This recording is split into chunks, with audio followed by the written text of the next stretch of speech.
Regina. Grey Cup is weeks away. Get your daily update here. You're listening to the Ticats Audio Network.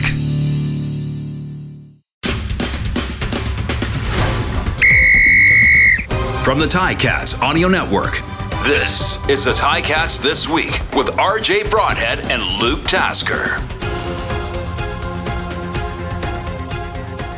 Final game of the regular season, not of the season.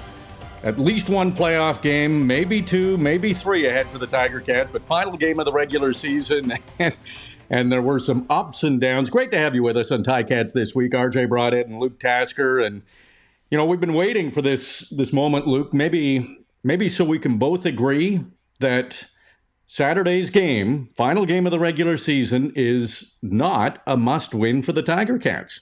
But It would be good to go into the playoffs on a 4-game winning streak.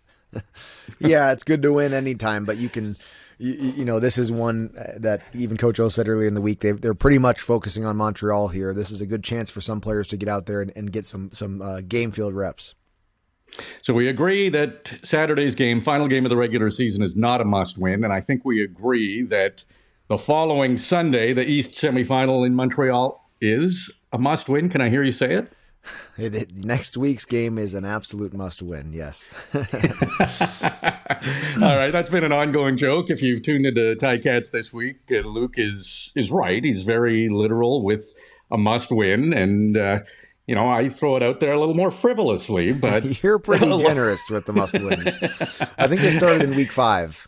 They might have, yeah. Well, they were 0-4. Absolutely, it did start in week 5. Yep. I think the must-win came out, but must-win to make your life a little bit easier, your football life, getting into the playoffs. Hey, I want to ask you right off the top. Mike Daly is Ticats Audio Network star is back with the Tiger Cats. What were your thoughts when you heard that? It just makes me smile. That is just so awesome. It's just good for him to be able to go out there and take the field again, to be able to make an impact. And I don't know. I mean, he's been coaching as well. Like, he's probably got a very fresh, very new, 5,000-foot perspective of the game in general. And I'm sure that would just be great to be able to kind of come in with that mindset and to be on the field again. I hope he's gotten some sprints in throughout the fall. I hope his hamstrings He's on the practice roster for this game. So they're going to let him get some sprints in before the East Semi. Yes, and I just think it's awesome. I hope that we see him on the field. I'm sure he'll have an impact if he is able to do that, and it's just awesome. And what a great storyline for the Ticats Audio Network. One of our own is back out there. So really just kind of exciting for Ticats in general. So does that motivate you to get back on the field? Well, motivate maybe, but remember what I said about his hamstrings, and hoping that he's been sprinting, which is something I have not been doing. And so, no, you're not going to see me take the field at all. But Mike, I'm sure. I mean, the guy's always just been a workout hero, so I'm sure he's in great shape and ready to go. Well, I was thinking about the Ticats Audio Network, and of course, Mike Daly obviously still in game shape. Courtney, Steven, you and Luke, two of the best receivers the Tiger Cats have had. Yes. Great hands. Maybe you don't have the speed, but certainly you wouldn't drop any balls, you and Andy. 100%. My kid just ripped one off the baseball tee at me, like with the wiffle ball bat. Like the videos that everybody loves to watch? Yes, I snatched it one-handed with my left hand. It was amazing. So no problem. We're still set to go there. What a crazy season it's been for the Tiger Cats. And in a way, maybe it's good. Finally, they have a game that doesn't have a immense pressure on them. They can rest a few guys. But you think about it. They've trailed in all 7 of their wins. 6 of their 7 wins came in the final 3 minutes. Like, it really has been a season that at times, you could have counted the Tiger Cats out, but they never counted themselves out, and that was pretty exciting when they beat Ottawa last week, and then Calgary wound up beating Saskatchewan, and that was it. Tiger Cats were in the playoffs. What were your thoughts on the season when they finally clinched? Yeah, everything went the way that they wanted it to in week 20 last week, and That's great. You get not a bye week. I mean, obviously you got a lot of starters still on the field, so not a bye week, but a week to sort of take a breath, and you're not fighting for your life as when you go to Ottawa this week. It's just amazing. I mean, early in the season, not only did they win by those tight margins, they also were ahead, leading in a lot of the games that they ended up losing. I mean, the whole season they were kind of right there. They were a good football team who was not putting it together at times, and they've started to. And so now they've got a chance at it. And once the football ends this weekend, it's a line in the sand. Everybody who's left has a chance at a Grey Cup. There's fortunately for two teams, and that is Toronto and Winnipeg. They have to win one less game than everybody else has to. But everybody's got a chance, and the records fall away. It's just who's playing at what level right now, and the Ticats have earned that place. I get a feeling that Montreal and Toronto and maybe the teams that made the playoffs in the West Division weren't terribly excited when the Tiger Cats qualified and got that third spot. A, they're playing their best football of the season right now, but B, they kind of underachieved all year and maybe have found the game that they've been looking for at the right time. And it's two close games against Montreal. How do you feel about the Tiger Cats going into the playoffs? I know we're kind of jumping over this final regular season game at the moment, but I feel pretty good. I think they have as good a chance as any, and I might be a little biased, but I kind of have them on the same plane with Montreal and Toronto, that if they play Montreal, that could go either way. And if they advance, Toronto's definitely beatable. It's almost the same situation as last season, where Toronto was better in the regular season, but the Tiger Cats won the game that mattered most, and that was the East Final. What are your thoughts with how the Tiger Cats are and how they look right now? Yeah, and we can get back to this week's game because there's still some things that you can use this game for. But as you inevitably start to look ahead. A couple things, 3 key wins through this regular season that are in my mind. Firstly, you've beaten Montreal already. You've beaten Toronto already. And yeah, both of those teams beat you as well, but it's not like you got swept. It's not like these are teams that you don't even know yet if you can beat. You've already done that to both of these teams, and you've beat Winnipeg very badly. And the rest of the league sees that and goes, man, like, yes, Hamilton does not have the record that some of these other teams, especially in the West, have getting into the playoffs, but a lot of those teams are saying we could not beat Winnipeg when they were full go and when they were, still fighting for playoffs, and we couldn't make that happen, and the Ticats did, in a dominating way. So I think the Ticats are certainly a team that any day, the at least the two teams you're going to have to beat, and that is Montreal and Toronto. You've just got to play your best football, and you've shown that best football can get it done. Obviously, you have the trial of going on the road twice.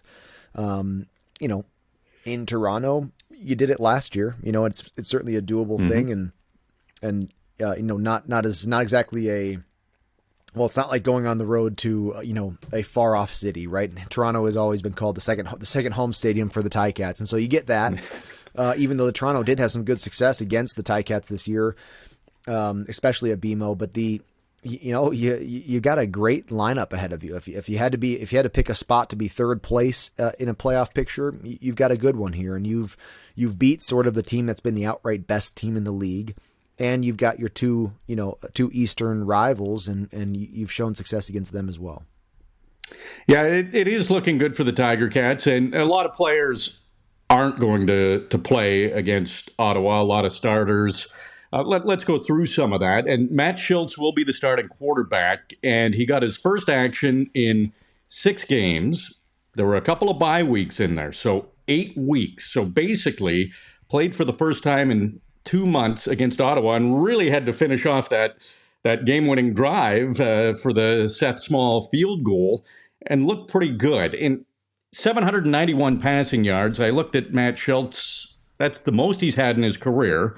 So he's just 209 yards away from 1,000 passing yards. So he's got a bit of a milestone to shoot for, but I see nothing but positives. Dane Evans has been very good, and I'd be shocked if he's not the starter for the East semifinal. But to have Matt Schultz back in top-notch game form, this really worked out for the Tiger Cats to have him start this game, and one that doesn't really matter in the standings. I agree, and that kind of turned out to be a really good offseason move for the Ticats. And at the moments during the season when they needed him, Matt Schultz came up big. And actually, I think he was playing at true starting quarterback, franchise quarterback level before he hurt his hand in the midpoint of this season. And so that was a setback for him, and it was ebbed and flowed with Dane's injuries, and which is good for the Ticats. They were able to sort of almost for every game, not quite, but almost. They had but one of those guys healthy to start. I'm just excited for Matt personally to have him get a chance to go out there and start a game and take it from start to finish, but also for the Ticats to be able to put him to work again. And you never know if Matt Schultz goes out there and has a great game. You never know what kind of injuries both guys are dealing with. But even if both are healthy, you have a chance to maybe use them both in the playoff games, like they've done it sometimes throughout the season. In the moments where they've had both healthy, there's been some interesting stuff while they've both been on the field or when they've gone back and forth. And it's not to say that you have to do that if they're both healthy, but you have another tool in the toolbox if Matt Schultz and Dane are both there. Tim White won't play. He's going to be the Tiger Cats' leading receiver for a second straight season. His first 2 seasons, that's pretty impressive. 1,265 yards, 8 touchdowns. Stephen Dunbar will play. He needs only 31 yards for 1,000 receiving yards, and he has 6 touchdowns. So he could potentially catch Tim White in that category. That's one thing to watch for in the game against Ottawa on Saturday at 5 o'clock. And, of course, you can listen to Luke and I with the call at 5 o'clock Eastern time. The rushing yards title. This one, I'm really excited to see, Luke. Wes Hills is back in, and he has 343 yards. That leads Hamilton. But Sean Thomas Erlington is currently 16 yards behind Wes Hills. And he was Hamilton's rushing leader last year, so STE could go back-to-back years as the rushing leader. And he's coming off an impressive game against Ottawa where he was nearly unstoppable, rushing for over 100 yards. But that's kind of a little thing for us to watch, and I would assume there'll be a pretty heavy running game from the Tiger Cats. So Wes Hills and Sean Thomas Erlington very close for that rushing title. Yeah, that's an interesting back and forth. And Sean Thomas Erlington, for years and years now, he's been the guy who's alternated with whoever that starting American running back has been, and he's always had success. And he catches it well, and he blocks when he has to, and he runs hard. And he's a performer of the week. He's one of the performers of the week. He's just got a great. He just fills in when he's needed. That said, I do think they're going to be giving the ball to Wes Hills a lot. He's coming off of a game where he had to miss. He got banged up and had not a few mistakes that were notable in that Calgary game out west. You need him to be playing at a high level in the playoffs. That's one of the benefits of this sort of free game. This sort of game that has no impact on the playoffs is that you can kind of get a guy exactly like Wes Hills back in the mix past that week that he had to take off and get some production again, so he enters the playoffs sort of in terms of confidence and production, sort of at his best. Jovan Santos Knox won't play, but he'll finish as the Tiger Cats' leading defensive tackler, 105 on the season. He still had an outside shot at the CFL title in that category, but he would have had to have a pretty remarkable game, and he's valuable. So he will not play against Ottawa. Simone Lawrence is in, as is Cam Kelly. And Cam Kelly at 5 interceptions is one off the CFL lead. Kind of a feeling he might be looking for an interception or two in this game on Saturday. What do you think? I love watching him make plays downfield with the ball in the air. I love, the Ticats have, throughout the season, have run defensive formations where Tunde Adeleke comes down, to play a low zone or a man coverage on the inside, and Cam Kelly goes to play the free floating safety back there. It's just an amazing skill set and a combination that they have in Cam Kelly and Tunde Adeleke. And so I would love to see that in this 18th game of the season, to see Cam Kelly get another one. In fact, it's he and Tunde, to me, those are guys that are just all over the field. You just see them taking on different roles and making plays in each one of them. Excited to see if Cam can get can steal that title away from the rest of the league.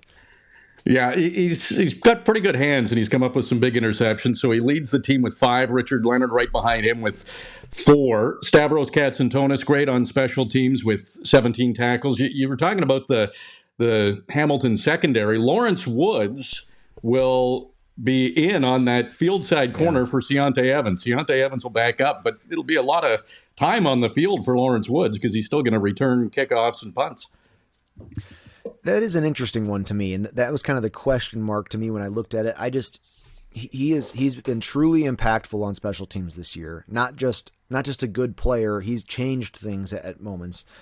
I just hope that he gets to the playoffs healthy. That's what you want, and that comes down to him being athletic and being a good playmaker in the game and not putting himself at too much of risk while still trying his best to make the plays that he's called to make. So. You hope to avoid anything like that. Of course, you could say that about anybody in the lineup, right? Like the Ticats need everybody. It's just not a reality in professional football that you can always err on protecting every player at a time like this. I mean, there's other things going on in terms of salary cap and just in terms of roster spots. And so you see a lot of those guys out there. So it'll be exciting to see him get that time. And you need that return game in the playoffs. And so you got to keep that in mind too. I was so excited for this quarterback sacks title for the Tiger Cats because Julian Hauser, Malik Carney, Micah Johnson all had 7. And who was going to have the big game against Ottawa in the final regular season game? Well, none of those 3 are going to play. so they're going to tie at 7. But Mason Bennett will play, and he's at 5, and he's had a pretty good season, the young Canadian, at getting after quarterbacks. So I want to talk a little more about this defensive line. Stop me when you know whose starting defensive line I'm talking about. Trey Crawford, McKinley Williams, Mo Diallo, Cedric Wilcots II. I know you know what team I'm talking about. It's the Tiger Cats, but there's some depth there for the Tiger Cats. And again, a game like this where it's not going to affect them in the standings. They've clinched the playoffs. It's a chance for some of these young players to show, if you need me in the postseason, I'm ready to go. Well, it's been a strong position group across the board throughout the season. Cedric Wilcox II, we saw him make a big play in the first Ottawa game. Mo Diallo, we've seen him in and out of the lineup, and then but it's not an experienced line as you continue down there. What a great opportunity, because they've been being led by a group of veterans and some young players who have played very well this year, but that's been an outstanding number 1 run stop defense. And in the second half of the season, they really started to tally the quarterback sacks as well. And so you got to, that one kind of makes sense to me. Get those guys out who are playing really, really well, keep them healthy, let them rest a little bit, and get some of these young guys a chance. So that'll be something to see, because in truth, even if they go out there and they play a good game, that's going to look different up front there. And Ottawa, I'm sure we'll be seeing how much success they can get in the run game, and hoping that quarterback can have a little bit more time, which has been a struggle for Ticat opponents. Caleb Evans is listed as the starting quarterback for the Redblacks. Lorenzo Malden will play for Ottawa, the former Tiger Cat, and it looks like he could be the quarterback sacks king in the CFL this year. He currently leads, but he was banged up pretty bad against the Tiger Cats last week. I'm a bit surprised he's playing, but I guess with no postseason and a chance to get that sacks title, even if he's not 100%, he's going to be tough to keep him out of there. Yeah, for those guys in Ottawa, I had one season like that. Like, this is just their last game. You're not going to get a Grey Cup. This is the last game, and it's the only position you can be in the CFL where you could win your last game, except for not win a Grey Cup. So, there's still reason for them to play.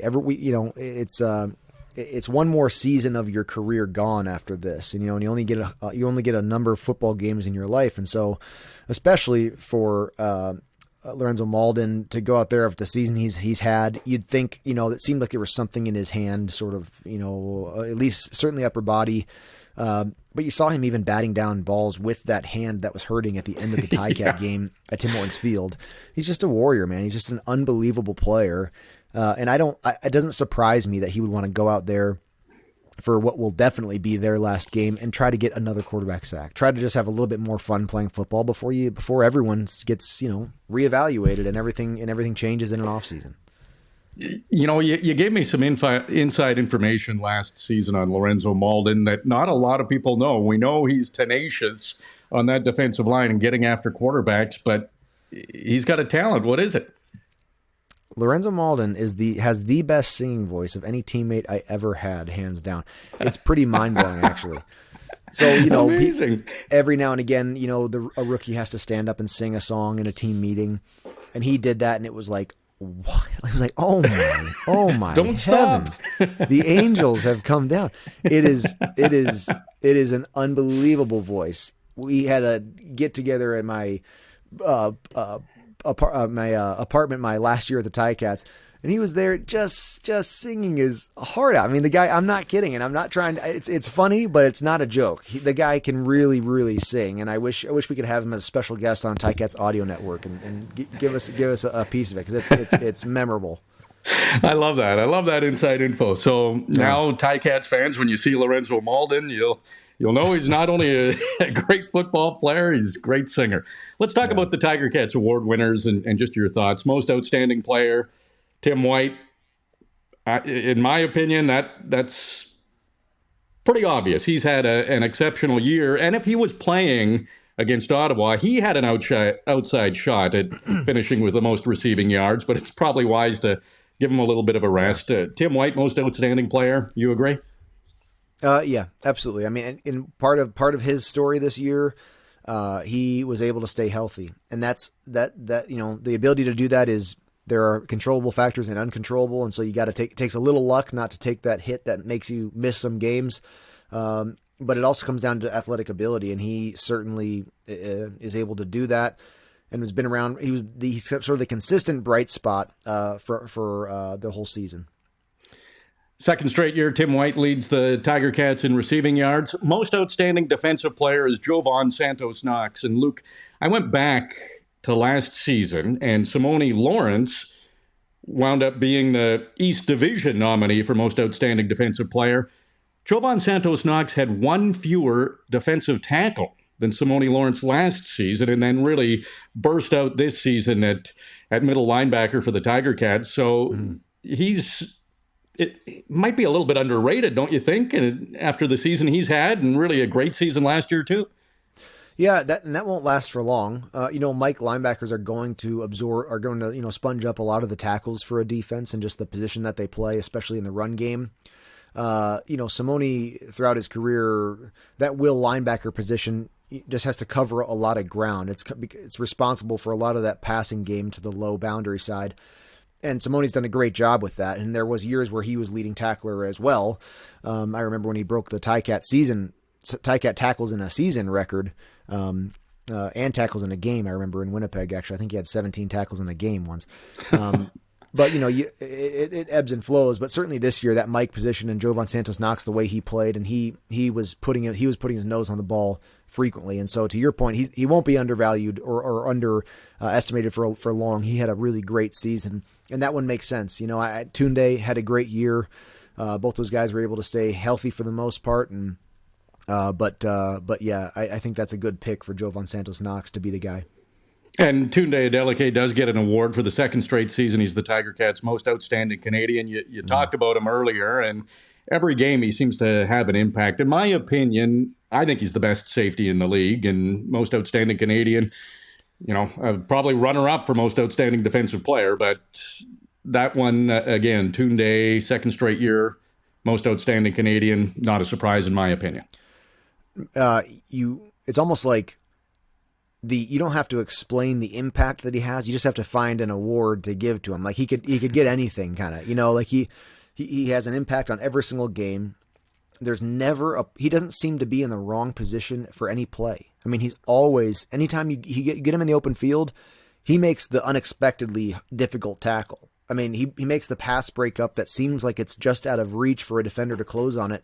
He's just impressive. He plays at an unbelievably high level. And if it's not outstanding Canadian, most outstanding player, most outstanding defense player, something's going to be Tunde's, because he just has that tangible of an impact on every game. Most outstanding offensive lineman. I know you're a big fan. He's a friend of yours. Brandon Revenberg, third time winning most outstanding offensive lineman. I hope Tiger Cat fans realize how lucky the Tiger Cats are to have Brandon Revenberg. He's just kind of a name that we don't talk about on every broadcast, but that's a good thing for an offensive lineman. Yeah. He's a heck of a player. And we talked about outstanding Canadian, and this would be your runner up for outstanding Canadian if Tunde would have got defense, you know, whatever, but he's a spectacular teammate.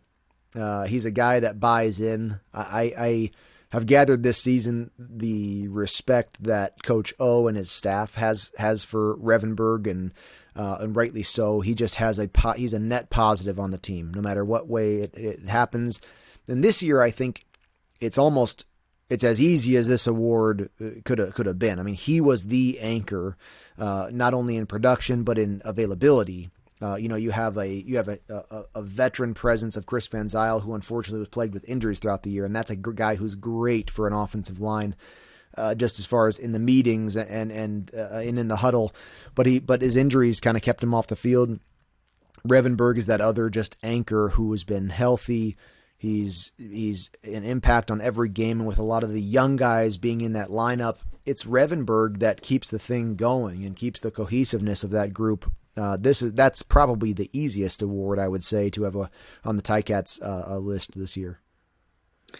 Most outstanding special teams player and most outstanding rookie is Seth Small. Now, if this award was handed out 6-8 weeks ago, I think Lawrence Woods would have been in the running for both of those awards. He got injured. Seth Small came in and really quietly put a fantastic season together. That game-winning field goal against Ottawa. I know you were on the post game with on the Ticats Audio Network with Coach O, and what he said really resonated. That he thinks that the Tiger Cats have the best kicker in the CFL, and that's Seth Small. That's high praise and really tough to argue with. He has been not only consistent but exceptional with the longest field goal in the season at 58 yards. He's hit 4 at 50 yards or more. So it has been an impressive season for Seth Small. Yeah, I've been really impressed with him. He's hit kicks at good moments in games, big meaningful kicks, long kicks, and he's dealt with the wind at Tim Hortons Field, including the game-winning field goal that you just mentioned. And I do think it was unfortunate that Lawrence Woods missed a number of games this season with his injuries. He was a good choice for special teams as well, because he's really making, like I said, it's not just his yards or his average return. He was making timely, really big plays, which is just so huge in the CFL. You need that returner who makes a difference in the momentum of the game. He certainly did that too. So I think the Ticats are actually fortunate to have two guys who could have easily would have been that special teams player of the year. And just finally, Luke, going into a game, final game of the regular season, it does not matter in the standings. You've qualified for the playoffs. As a player, what's your mindset going into that game? You go out to Ottawa and enjoy this, have fun. It will make a difference if you can get a win, even though it's a meaningless win.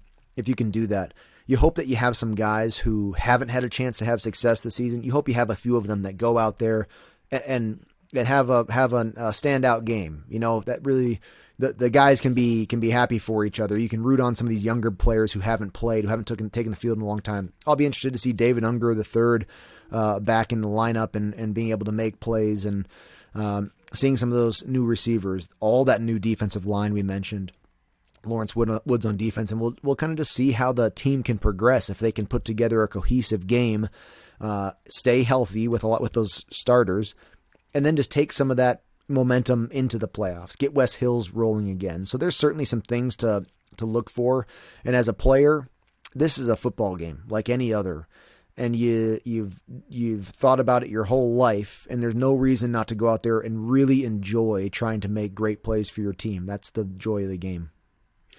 And one more roster note, Blake Hayes will be the punter for the Tiger Cats. He spent the whole season on the practice roster, and it's probably a great game, a kind of a no-pressure game for him to make his CFL debut. And who knows? Maybe we'll see what he can do in a game, but if he's unbelievable at punting, he could get into the conversation for a spot in the postseason too.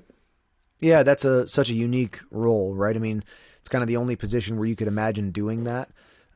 I would see this as more of an opportunity for him personally. You know, this is game time, regular season, actual film to put on there and to perform as far as his efficiency, getting the ball, getting the snap and getting his punt off. And then of course his placement, distance and hang time. And so good opportunity for a young guy like Ennie and we'll see, because that you and I talk about it every single week in the booth, like we will this week on Saturday.